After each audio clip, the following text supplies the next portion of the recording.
મહુવા શહેરમાં નવનિર્માણ પામનાર તાલુકા પંચાયત કચેરીના બિલ્ડિંગના બાંધકામનું ખાતમુહૂર્ત આજરોજ કરવામાં આવ્યું હતું।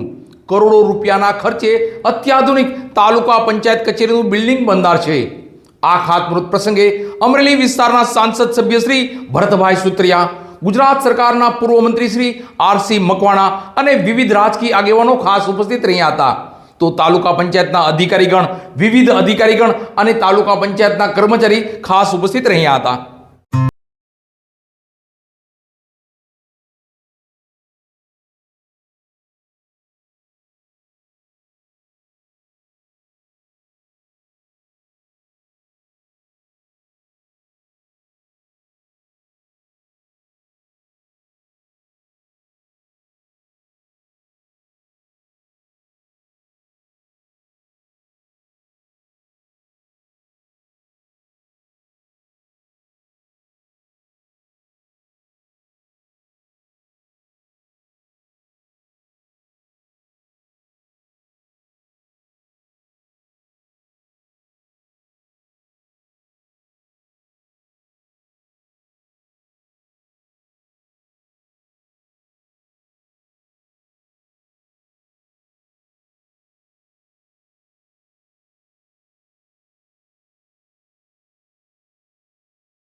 મહુવા શહેરમાં નવનિર્માણ પામનાર તાલુકા પંચાયત કચેરી બિલ્ડિંગના બાંધકામનું આજરોજ ખાતમુહૂર્ત કરવામાં આવ્યું હતું। કરોડો રૂપિયાના ખર્ચે અત્યાધુનિક તાલુકા પંચાયત કચેરીના બિલ્ડિંગનું નિર્માણ થનાર છે। આ તકે અમરેલી વિસ્તારના સાંસદ શ્રી ભરતભાઈ સુત્રિયા અને ગુજરાત સરકારના પૂર્વ મંત્રી શ્રી આરસી મકવાણા, ગારિયાધાર વિસ્તારના પૂર્વ ધારાસભ્ય કેશુભાઈ નાકરાણી ખાસ ઉપસ્થિત રહ્યા હતા। મજબૂત કેપ્ટનશીપ અને સફળ નેતૃત્વના ગુણ ધરાવતા એવા તાલુકા પંચાયતના પ્રમુખ શ્રી દુલાભાઈ ભાલિયાના અથાગ પ્રયત્નોથી અને રાજકીય આગેવાનોના સહકારથી નિર્માણ પામનાર તાલુકા પંચાયત કચેરીના બિલ્ડિંગનું બાંધકામનું આજરોજ ખાતમુહૂર્ત માનનીય સાંસદ સભ્ય શ્રી ભરતભાઈ સુત્રિયાની વિશેષ ઉપસ્થિતિમાં યોજાયું હતું। આ તકે સાંસદ શ્રી ભરતભાઈ સુત્રિયા, ગુજરાત સરકારના પૂર્વ મંત્રી શ્રી આરસી મકવાણા, પૂર્વ ધારાસભ્ય શ્રી કેશુભાઈ નાકરાણી, જિલ્લા પંચાયત બાંધકામ સમિતિના ચેરમેન શ્રી દશરથભાઈ જાની, જિલ્લા ભાજપના ઉપાધ્યક્ષ મોહનભાઈ મકવાણા, ભરતભાઈ હડિયા, શૈલેષભાઈ સેતા વગેરે રાજકીય આગેવાનોનું પુષ્પગુચ્છ અર્પણ કરી સ્વાગત કરવામાં આવ્યું હતું। ત્યારે આ પ્રસંગે સૌનું શાબ્દિક સ્વાગત તાલુકા પંચાયતના મજબૂત પ્રમુખ દુલાભાઈ ભાલિયાએ કર્યું હતું। રોજ મહુવા તાલુકા પંચાયતના ખાતમુહૂર્ત પ્રસંગે ઉપસ્થિત ભરતભાઈ સુત્રિયા સાહેબ, કેશુભાઈ નાકલાણી સાહેબ, મામલતદાર સાહેબ, ટીડીઓ સાહેબ, ઉપસ્થિત તમામ મહાનુભાવો, કર્મચારીઓ, ગામડેથી બધાના સરપંચો, સદસ્યોનું હું હાર્દિક સ્વાગત કરું છું। વસ્તુ ભારત માતા કી જય।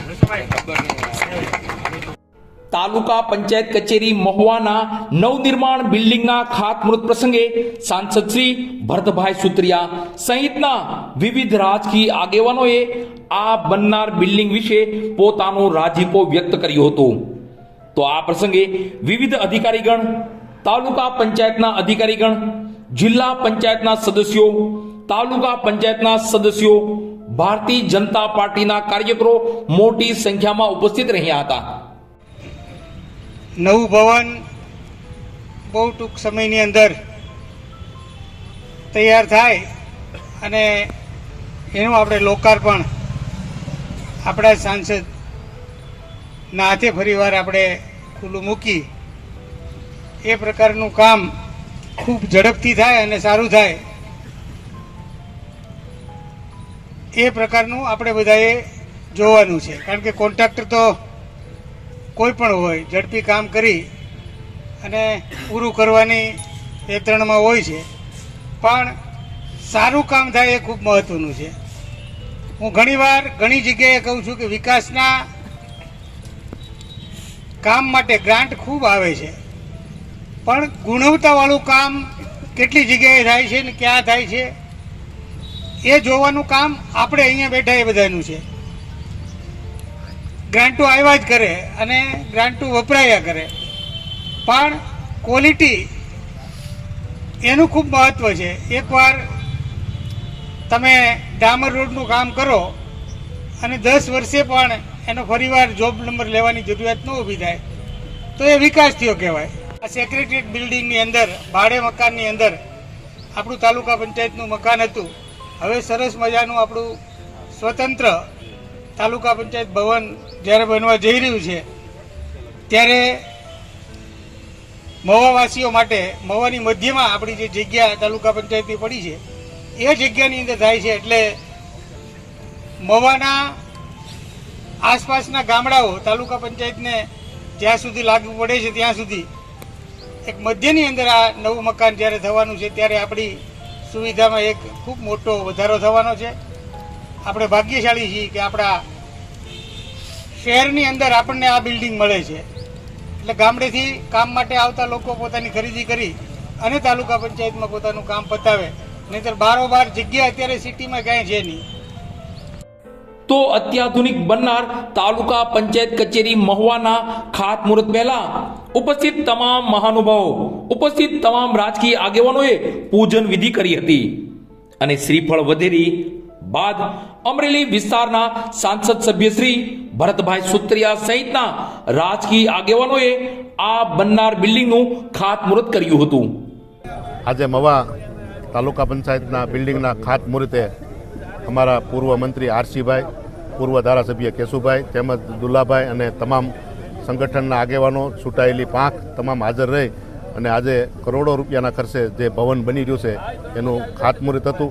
તેમજ તમામ ગામના સરપંચો, તલાટી મંત્રી સૌએ શુભેચ્છા પાઠવી છે અને ગુજરાત સરકારનો ખૂબ ખૂબ હું આભાર માનું છું કે ટૂંક સમયની અંદર આ તાલુકા પંચાયત બિલ્ડિંગ જે મહુવાની અંદર નહોતું અને નવું એક ભવન બની રહ્યું છે એની ગ્રાન્ટ મંજૂર કરવામાં આવે તે બદલ હું મુખ્યમંત્રી સાહેબ અને અમારા પંચાયત મંત્રીનો ખૂબ ખૂબ આભાર.